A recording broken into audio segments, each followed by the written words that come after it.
warahmatullahi wabarakatuh. Jadi pada kesempatan kali ini saya akan menjelaskan mengenai aspek-aspek etika dalam konseling perkawinan dan keluarga. Yang pertama yang akan saya jelaskan mengenai pendahuluan. Jadi di mana konseling bukan aktivitas yang netral atau bebas nilai, melainkan sebuah aktivitas profesional yang syarat nilai dan berorientasi pada hal-hal yang dianggap baik. Jadi cara-cara yang dianggap baik dan seharusnya dilakukan oleh konselor untuk mencapai sesuatu yang baik itu. Jadi nilai-nilai merupakan inti dari hubungan konseling dan tujuan konseling memodifikasi yang berlaku diikat oleh sistem nilai. Selain syarat nilai-nilai konseling juga merupakan profesi yang rumit dan multistegi. Karena itu konselor berkewajiban untuk berpegang pada kode etik dan kode hukum eksternal. Konselor yang tidak memahami nilai-nilai etik dan tanggung jawab legal mereka serta nilai-nilai etik dan tanggung jawab bagi legal klien dapat menyebabkan kerugian dari niat baik mereka. Dengan demikian sangat penting bagi konselor untuk lebih memahami diri sendiri selain etik dan hukum yang berkaitan dengan profesi konseling. Selanjutnya adalah mengenai etika, moralitas, dan hukum. Secara umum etika mencakup perbuatan keputusan bersifat moral tentang manusia dan interaksinya dalam kehidupan masyarakat. Etika juga ini sering juga disebut sebagai moralitas dan dalam beberapa kasus pada istilah ini saling tumpang tindih. Namun demikian, keduanya berhubungan dengan persoalan penentuan tentang hal-hal yang baik atau buruk atau studi tentang perilaku manusia dan nilai-nilai yang dianutnya. Etika dan moralitas ini masing-masing memiliki arti tersendiri. Etika secara umum didefinisikan sebagai ilmu filsafat mengenai perilaku manusia dan pengambilan keputusan moral. Etika bersifat normatif dan berfokus pada prinsip-prinsip dan standar yang mengatur hubungan antara individu seperti hubungan antara konselor dan klien.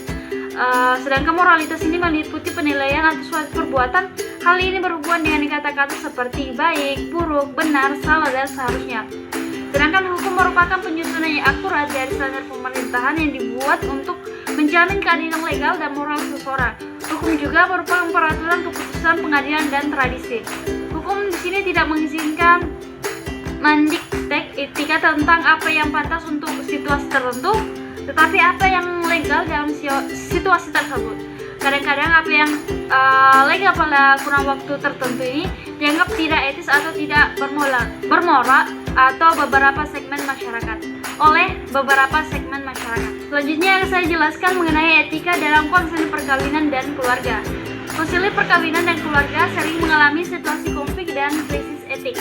Hal ini terjadi karena konselor menangani sejumlah individu secara bersama-sama sebagai sebuah sistem dan tidak mungkin semua anggota sistem ini memiliki tujuan yang sama.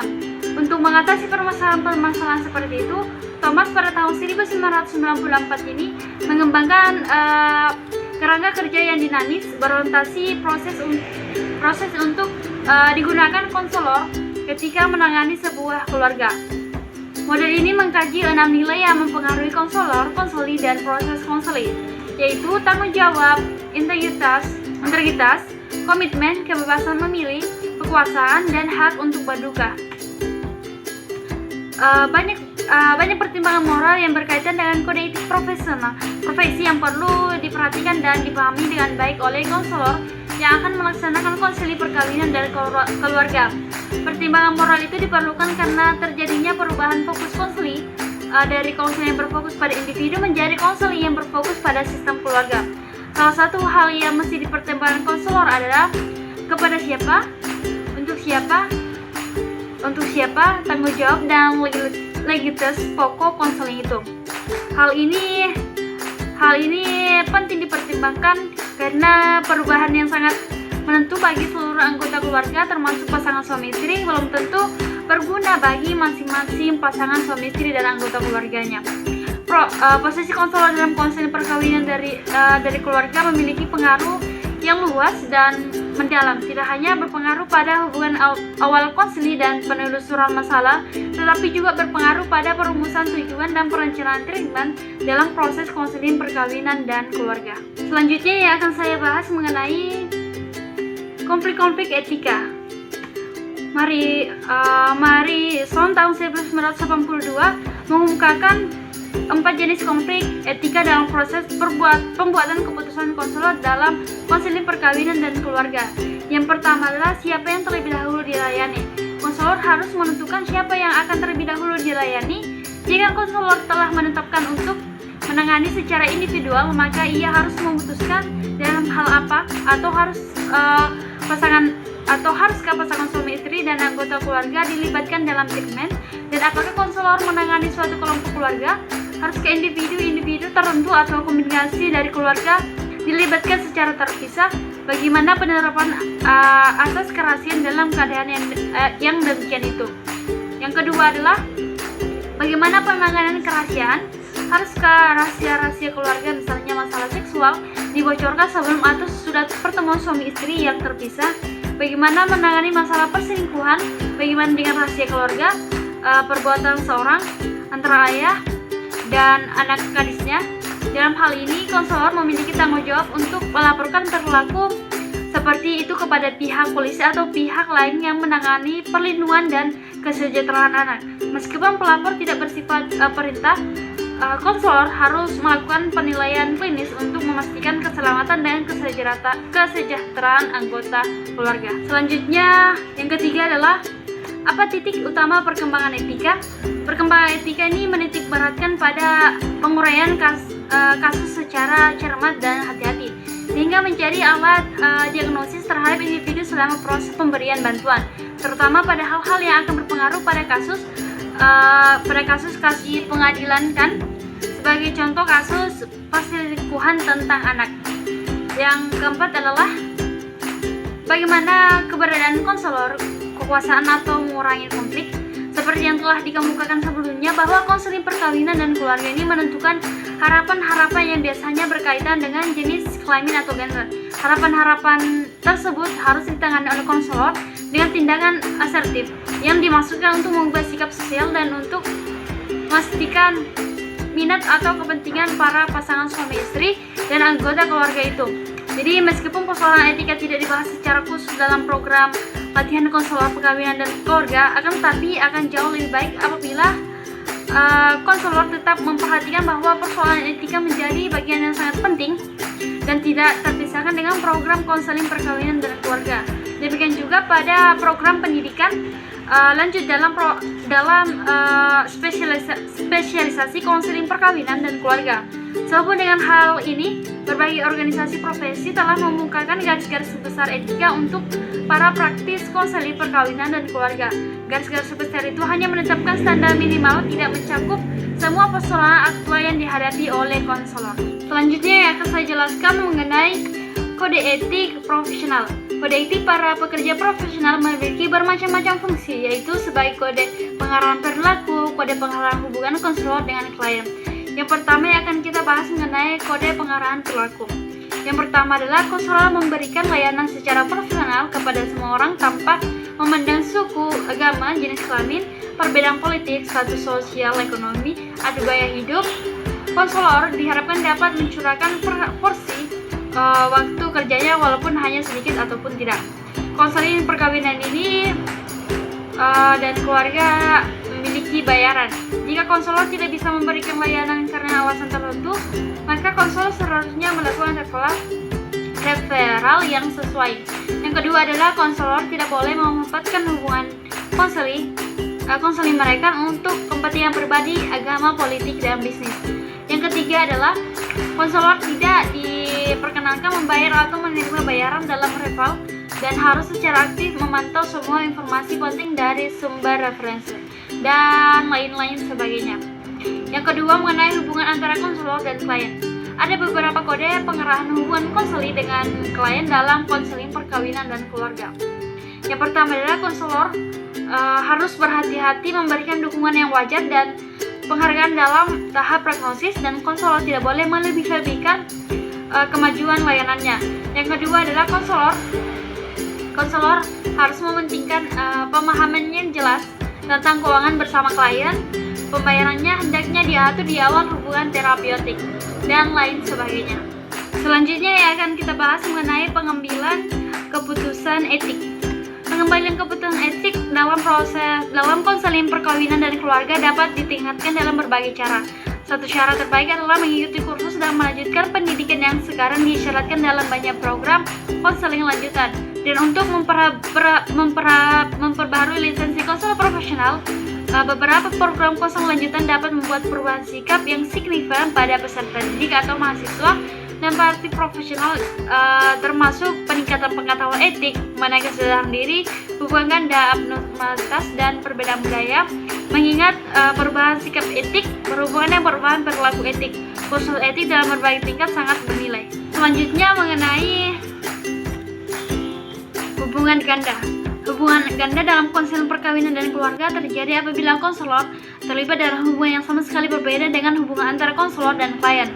Misalnya menjadi konselor tetangga, teman, mitra bisnis, dan menerima bayaran dari klien sebagai bentuk balasan terhadap pelayanan atau menjadi penguasa klien. Pope tahun 1991 mengklarifikasikan 5 cara utama di mana hubungan ganda berlawanan dengan konseling yang efektif. Pertama adalah hubungan ganda mengopromikan hubungan profesional konseling bersandar pada penciptaan lingkungan yang aman serta emosional, yang sebagian dihasilkan oleh konstruksi batasan profesional yang bisa dirujuk. Eksistensi hubungan ganda akan membuat batasan ini kabur. Kedua, hubungan ganda menimbulkan konflik kepentingan. Konselor terlibat secara penuh untuk kliennya. Ketiga, konselor menjadi tidak bisa memasuki hubungan bisnis atau hubungan non-terapik lainnya begitu saja, sebab materi personal diungkap dan ada kecenderungan reaksi transparan. Keempat, apabila keterlibatan konselor dalam hubungan ganda setelah konseling perkawinan dan keluarga diakhiri dapat diterima, maka sangat mungkin bagi para praktis konselor bermoral rendah menggunakan peran profesional mereka untuk membentuk hubungan yang sesuai dengan keinginan mereka. Isu tentang hubungan ganda bukanlah isu yang hanya khas dalam konseling perkawinan dan keluarga. Isu ini sering juga terjadi dalam konseling individual maupun konseling kelompok. Masalah hubungan ganda sebagai salah satu pertimbangan etik relatif baru dari perdebatan pada tahun 1970-an tentang etik dan hubungan seksual konselor klien. Oleh sebab itu, secara etik konselor harus menjauhkan diri dari hubungan sosial ataupun bisnis dengan klien, baik yang masih atau mantan klien.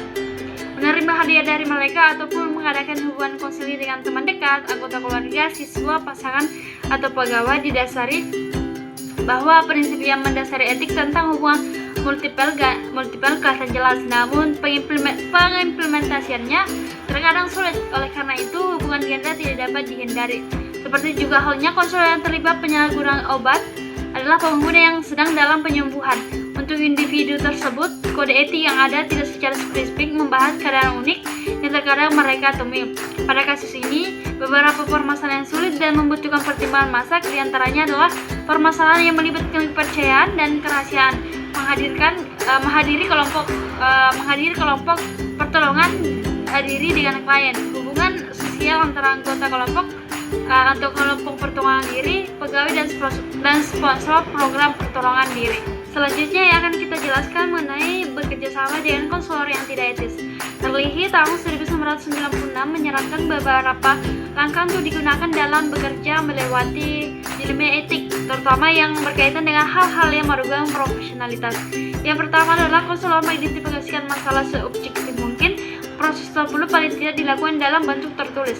Yang kedua adalah konselor menerapkan kode etik yang berlaku pada permasalahan tersebut. Pada kasus ini akan dapat muncul pedoman yang jelas seperti misalnya arah tindakan.